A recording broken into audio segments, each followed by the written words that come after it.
T twenty বিশ্বকাপ জেতার জন্য শেষ ৬ বলে ১৬ রান দরকার ছিল দক্ষিণ আফ্রিকার।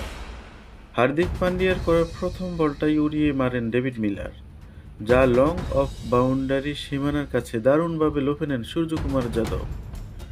এতে স্বপ্ন ভেঙে যায় প্রোটিয়ারদের, কিন্তু সেই ক্যাচ নিয়ে বিতর্ক ডালপালা মেলেছে। ডেভিড মিলার কি আসলেই ছক্কা মেরেছেন নাকি আউট হয়েছেন তা নিয়ে সামাজিক যোগাযোগ মাধ্যমে পক্ষে বিপক্ষে বিস্তর আলোচনা চলছে।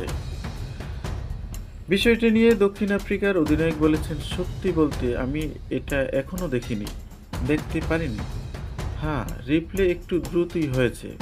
অবশ্যই তারা বেশ নিশ্চিতই ছিল যে এটা আউট, এবং এই কারণেই রিপ্লে দ্রুত দেখেছে।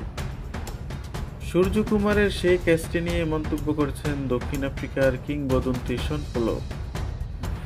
ফাইনালে ধারাভাষ্যে থাকা পোলক এক প্রতিক্রিয়ায় বলেন, না, ক্যাচটা একদম ঠিক ছিল।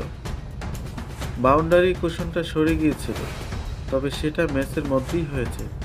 সেটার সঙ্গে সূর্যকুমারের কোনো সম্পর্ক নেই। ওর কিছু করার ছিল না। ও কুশনের উপর দাঁড়ায়নি। অসামান্য দক্ষতার পরিচয় দিয়েছে।